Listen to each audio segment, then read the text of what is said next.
Militer Indonesia berhasil tumpas habis tentara Australia di markas KKB.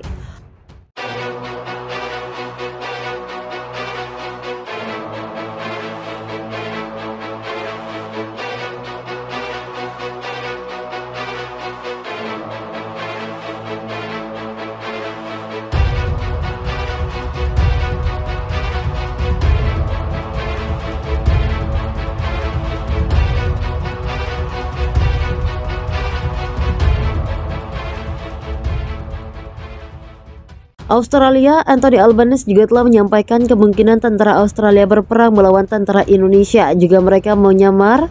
Hal ini dilihat sebagai kemungkinan yang berbeda, karena Indonesia telah menyerahkan lebih dari 20.000 tentara dan juga peralatan tempur beratnya di seluruh wilayah Papua. Itu bisa berarti tentara Australia yang sekarang berada di Papua dipaksa untuk mundur. Dengan terdesak jika pertempuran kembali meletus, negeri Kangguru memiliki anggota yang saat ini digerakkan ke Papua dalam kapasitas memberikan saran dan ketentuan bergilir, kata Menteri Pertahanan Australia. Bijak, tidak ada perubahan yang direncanakan untuk operasi. Mereka di kota saat ini sejak 1 kemarin setelah Australia telah mengantisipasi dalam operasi bantuan militer dan pelatihan militer UPM dengan tujuan untuk membantu Papua merdeka. Mereka bermarkas di Indogama, Papua, di ujung timur wilayah itu, tak jauh dari lokasi pertempuran antara pasukan Australia dan juga TNI, di mana kontingen yang bertugas saat ini yang tiba pada Jumat kemarin dijadwalkan kembali pada hari ini pada Minggu. Meski begitu, sedikit yang diketahui tentang jumlah pasukan operasi khusus Australia di Papua melalui latihan validasi reguler. Namun bijak malas mengatakan jumlah mereka tidak dirahasiakan karena keamanan operasional, di mana pelatihan dengan kelompok bersenjata KKB maupun kepercayaan memperlibat kesiapan dan mengembangkan kemampuan mereka dalam berperang. Salah satu bagian dari pelatihan melibatkan pengajaran kelompok bersenjata UPM atau KKB cara mengoperasikan senjata diberikan Australia kepada mereka pada hari Sabtu asal yang mengeluarkan 20 juta US dollar bantuan pertahanan baru untuk anggota KKB. Penembakan terjadi selama kurang lebih 5 jam sekitar pukul 10 waktu Indonesia Timur hingga 14 WD pukul 10. Anggota TNI untuk mengambil barang bukti di TKP, kata AKBP Tiki. Dikonfirmasi tribunpapua.com, Zikir menyebutkan ada anggota pasukan TNI hingga kini masih menunggu di sekitaran KM. Tunggu hingga sore hingga sekitar pukul 17. Pada pukul 17.30 terdengar letusan 3 kali. Tidak ada anggota polisi maupun TNI yang terluka. Di sisi lain, hujan mortir yang berasal dari pabrikan asal Serbia disebut-sebut terjadi di wilayah Kiwiro, Papua. Isu mengenai konflik ditunggangi oleh negara asing pun muncul dalam kisruh tersebut. Dikutip dari selang pinus dari lawan BBC, Indonesia menyebutkan teknis melancarkan agresinya di perbatasan. Setidaknya 185 tentara PNJ tewas akibat baku tembak dengan anggota TNI.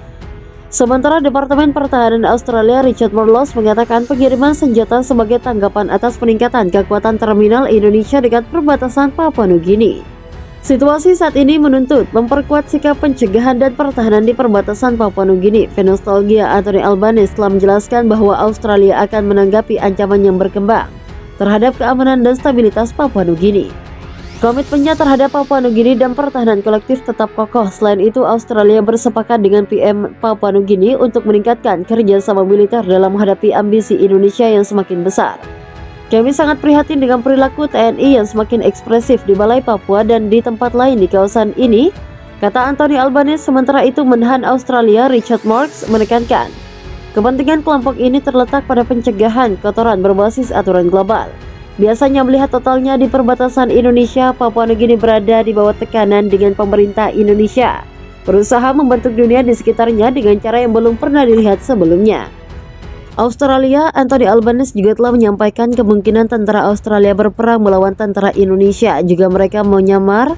Hal ini dilihat sebagai kemungkinan yang berbeda, karena Indonesia telah menyerahkan lebih dari 20.000 tentara dan juga peralatan tempur beratnya di seluruh wilayah Papua. Itu bisa berarti tentara Australia yang sekarang berada di Papua dipaksa untuk mundur. Dengan terdesak jika pertempuran kembali meletus, negeri Kangguru memiliki anggota yang saat ini digerakkan ke Papua dalam kapasitas memberikan saran dan ketentuan bergilir, kata Menteri Pertahanan Australia. Bijak, tidak ada perubahan yang direncanakan untuk operasi. Mereka di kota saat ini sejak 1 kemarin setelah Australia telah mengantisipasi dalam operasi bantuan militer dan pelatihan militer UPM dengan tujuan untuk membantu Papua merdeka. Mereka bermarkas di Indogama, Papua di ujung timur wilayah itu, tak jauh dari lokasi pertempuran antara pasukan Australia dan juga TNI di mana kontingen yang bertugas saat ini yang tiba pada Jumat kemarin dijadwalkan kembali pada hari ini pada Minggu. Meski begitu, sedikit yang diketahui tentang jumlah pasukan operasi khusus Australia di Papua melalui latihan validasi reguler. Namun bijak malas mengatakan jumlah mereka tidak dirahasiakan karena keamanan operasional di mana pelatihan dengan kelompok bersenjata KKB maupun kepercayaan memperlibat kesiapan dan mengembangkan kemampuan mereka dalam berperang. Salah satu bagian dari pelatihan melibatkan pengajaran kelompok bersenjata OPM atau KKB cara mengoperasikan senjata diberikan Australia kepada mereka pada hari Sabtu asal yang mengeluarkan 20 juta US dollar bantuan pertahanan baru untuk anggota KKB. Penembakan terjadi selama kurang lebih 5 jam sekitar pukul 10 waktu Indonesia Timur hingga 14 WD pukul 10.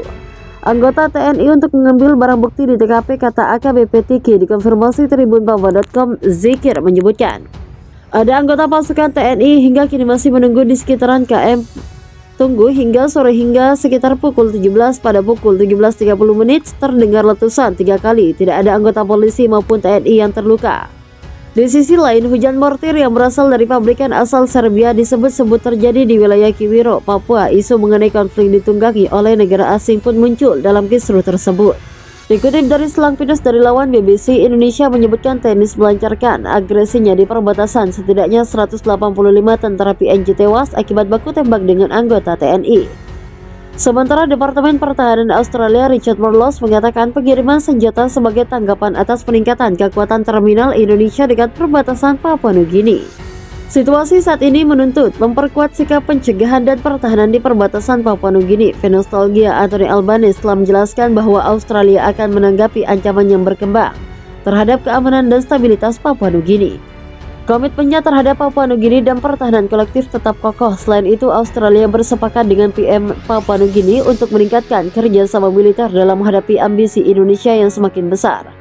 Kami sangat prihatin dengan perilaku TNI yang semakin ekspresif di Balai Papua dan di tempat lain di kawasan ini, kata Anthony Albanese. Sementara itu, Menhan Australia Richard Marles menekankan kepentingan kelompok ini terletak pada pencegahan kotoran berbasis aturan global.